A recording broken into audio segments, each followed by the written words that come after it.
Welcome back subscribers. इस class में हम लोग बाल विकास के बारे में पढ़ेंगे। पिछली क्लास में मैंने बाल विकास के सिद्धांत के बारे में पढ़ाया है। आप लोग जाइए और जल्दी से जाके प्लेलिस्ट में मैंने सारी वीडियोस डाल दी हैं, लिंक को क्लिक करिए और जल्दी से वीडियो देखिए, क्योंकि अगर आप बीच से देखेंगे तो आपको कुछ समझ में नहीं आएगा, इसलिए स्टार्टिंग से देखिए। आज हम लोग बाल विकास के बारे में पढ़ेंगे। पिछली क्लास जरूर देखिएगा, तभी ये क्लास समझ में आएगी। तो चलिए आज हम लोग शुरू करते हैं। आज हम लोग पढ़ेंगे व्यक्तिगत भिन्नता का सिद्धांत। इसका शिक्षा में क्या उपयोग है इस सिद्धांत का।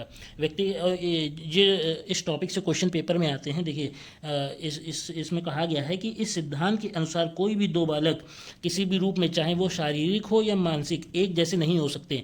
आप मतलब खुद ही अपने से समझिए कि जैसे दो बालक हैं तो उनकी क्षमताएं एक जैसी नहीं हो सकती, दोनों की अलग अलग क्षमताएं होंगी।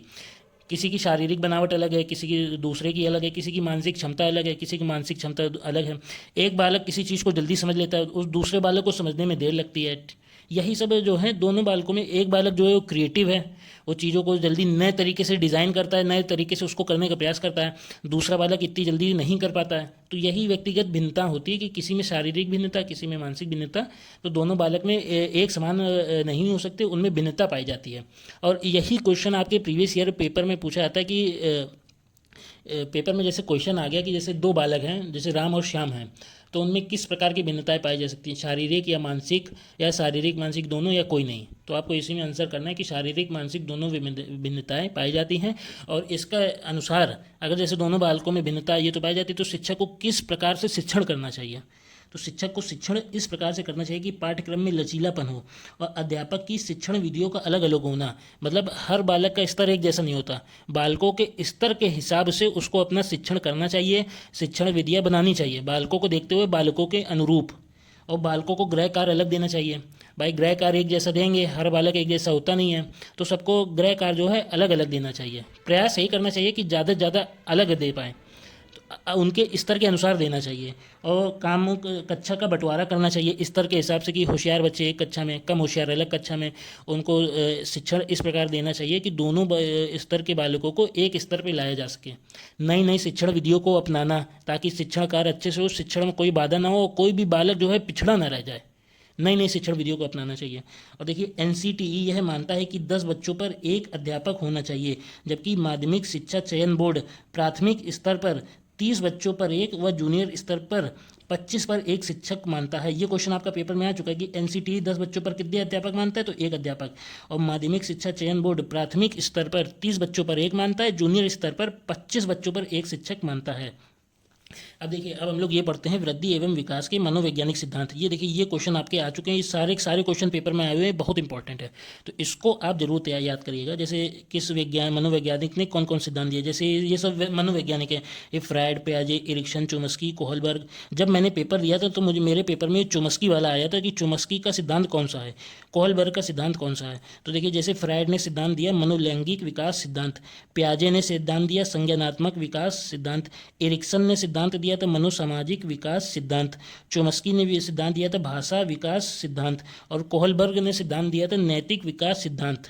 ये समझ लीजिए, ये आपके 5 नंबर हैं, इनको आप याद कर लेना। आपको टेट के पेपर में भी इसी से क्वेश्चन आएगा और सीटेट के पेपर में भी इसी से क्वेश्चन आएगा। और ये भी क्वेश्चन जब मैंने पेपर दिया तो स्कीमा वाला क्वेश्चन जो है मेरे पेपर में आया था कि यह एक प्रकार की मानसिक संरचना है। स्कीमा जो है इसको मेमोरी कहते हैं, और ये मानसिक संरचना है जो नवीन ज्ञान को पुराने ज्ञान से जोड़ती है, नए ज्ञान को, जो हम लोग नया ज्ञान अर्जित करते हैं उसको पुराने ज्ञान से रिलेट करने का काम करती है। इसके सहारे हम नवीन कार्य करते हैं। तो स्कीमा का मतलब ये है कि हमारे नए ज्ञान को, जो भी हमने सीखा, बाहर से अर्जित किया, तो उसको हमारे पुराने ज्ञान से जोड़ती है। और जैसे मतलब सीधे शब्दों में आप ये समझिए, जैसे हम कोई नया ज्ञान अर्जित कर रहे हो या नया काम कर रहे हो, तो उसको करने के लिए हम लोग पहले प्रोसेस बनाते, स्टेप बनाते कि मैं इसको कैसे करूँगा। तो स्टेप बनाने के लिए मैं अपने पूर्व ज्ञान में झाँकता हूँ कि क्या मैंने इस काम को पहले कभी किया है, क्या इससे रिलेटेड कोई काम किया है।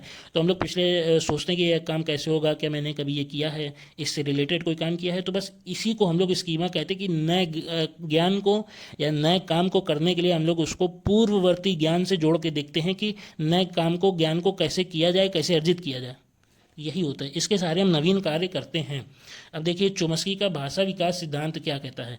ये कहता है बालक जो कुछ भी सुनता है उससे LAD लैंग्वेज एक्विजिशन डिवाइस के द्वारा समझता है व उसे पुनरोत्पादित कर सकता है, वह नए शब्द भी बोल सकता है। मतलब जो बालक कुछ भी सुनता है अपने आसपास के वातावरण में, बालक जो कुछ सुन रहा है तो उसे लैंग्वेज एक्विजिशन डिवाइस, ये कोई डिवाइस नहीं है, इसको जो है चोम्स्की जी ने नाम दे दिया है कि लैंग्वेज एक्विजिशन डिवाइस जो बालक में होता है वो जन्मजात होता है, तो उसी के माध्यम से वो उसे समझता है भाषा को और नए शब्द बनाने की कोशिश करता है, नए शब्द बोलता है। आप इसको डिवाइस ये मत समझिए कोई डिवाइस है, कोई मशीनी पार्ट है। मतलब आप इस चोम्स्की जी ने उसको एक क्षमता को नाम दे दिया लैंग्वेज एक्विजिशन डिवाइस, जो बालक में जन्मजात होता है हर बालक में, तो बस ये नाम दे दिया है, कोई मशीनी भाग नहीं है, ये बस नाम है। उसी के द्वारा वो जो है भाषा को समझता है, सुनता है और अर्जित करता है, और इसी के द्वारा भाषा बोलता है और नए शब्द बनाता है। यही है चोम्स्की का भाषा विकास सिद्धांत। आज की वीडियो में इतना कराएंगे। अगले वीडियो में जो है हम लोग पियाजे, कोहलबर्ग और वाइटगोस्की के सिद्धांत पढ़ेंगे। ठीक है, अगर ये वीडियो आपको पसंद आ रही है तो वीडियो लाइक ज़रूर करिएगा। इस बार सिर्फ मैं एम रखता हूँ कि मेरे वीडियो में 5 लाइक आएँ। 5 लाइक तो आप कर सकते हैं, और 2 से 3 लोगों को शेयर कर दीजिए और सब्सक्राइब करिए, क्योंकि ये जो नोट्स हैं, ये नोट्स इतने बढ़िया नोट्स हैं, इन्हीं नोट्स को ही पढ़कर ही मैंने टेट सीटेट निकाला है। ये समझ लिए इन नोट्स को पढ़कर ही आप टेट सीटेट निकाल लोगे।